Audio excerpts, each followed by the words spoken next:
Bom dia, nono ano, tudo bem com vocês? Então, hoje nós vamos começar a falar sobre as funções químicas inorgânicas. São 4, ácidos, bases, sais e óxidos. Mas hoje nós vamos falar sobre os ácidos e as bases. Os ácidos, segundo Boyle, eles tinham sabor azedo, mudavam de cor de extratos em alguns vegetais e produziam gases quando em contato com alguns metais e reagiam com substâncias de caráter básico. Já as bases apresentam sabor astringente, mudavam também a coloração de alguns extratos vegetais e reagiam com substâncias de caráter ácido. Essas substâncias cuja cor depende da presença de ácido ou base permitem caracterizar as funções químicas e elas são chamadas de indicadores. Então, para a gente saber se uma substância é ácida ou básica, a gente precisa de um indicador.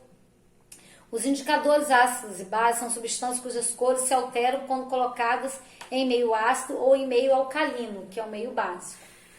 E nós temos vários indicadores. Nós temos a fenolftaleína, que no ácido tem cor incolor e na base tem cor rosa.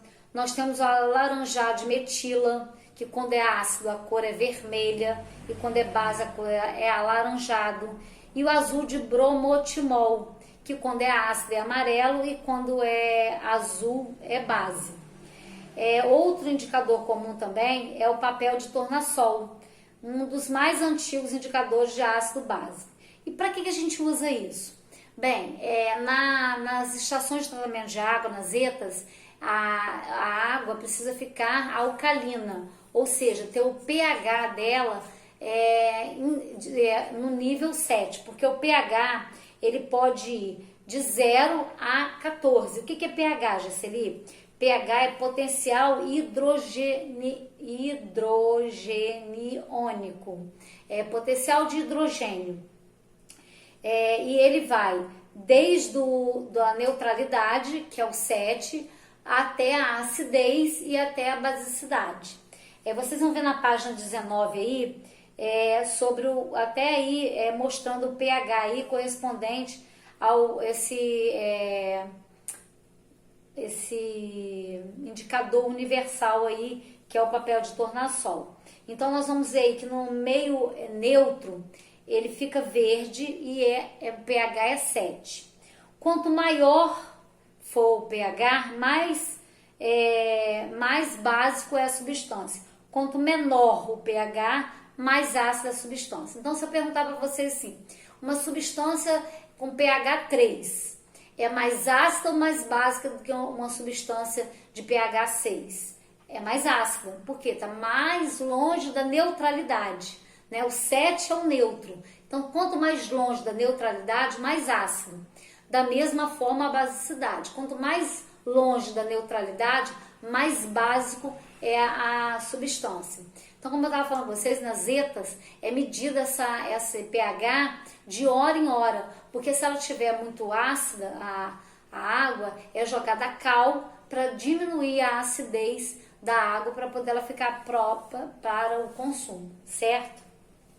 E é medido também, é usado muito também nos solos, para medir a acidez do solo, porque quando o solo tem muita matéria inorgânica orgânica em decomposição, ele fica um solo muito ácido, e aí o vegetal não vai se desenvolver.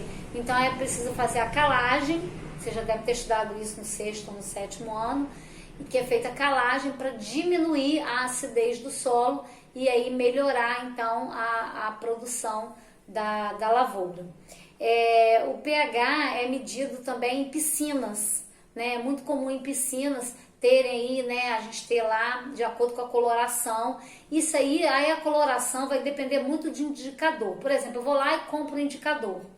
Quer ver, o chá de repolho roxo é um indicador de pH. Ali, dependendo da coloração, você vai saber se a substância está ácida ou básica, tá bom?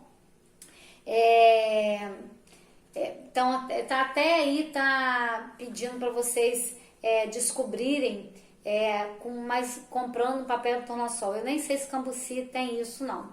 Se tiver, depois a gente pode até tentar fazer uma experiência sobre isso, tá bom? Bem, Para determinar o pH com mais precisão também, existe um aparelho chamado pH metro, que diz aí, ó, qual é o pH de uma determinada substância. Bem, além dos indicadores, existe outra maneira de identificar se substâncias são ácidos ou bases. É analisar o que acontece com essas substâncias quando elas se dissolvem em água. Por exemplo, os ácidos, quando eles se misturam à água, eles sofrem um processo chamado ionização. E aí, já nas bases, acontece o processo chamado dissociação. Então aí também a gente vai conseguir saber se a substância é básica ou ácida. Ah, Jaceli, mas como que eu vou saber isso? É claro que isso é feito só em laboratório, tá? Vocês vão estudar aqui somente a teoria. Então ácido, gente, é todo composto que quando dissolvido em água ioniza e produz um cátion. Lembra dos cátions? Nós já vimos sobre isso.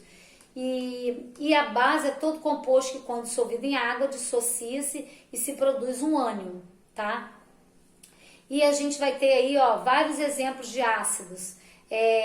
Ácido clorídrico, que é muito usado, né, nas nossas casas. O ácido sulfídrico, o ácido nítrico e o ácido carbônico. Aí tem várias aplicações e curiosidades sobre esses ácidos. Inclusive o ácido clorídrico é produzido pelo nosso estômago para poder fazer a limpeza dos alimentos para evitar a infecção aí por bactérias, tá bom? Bem, vocês vão fazer os exercícios da página 25 e 26 sobre esse assunto, tá bom? Ó, até a próxima aula. Tchau, tchau.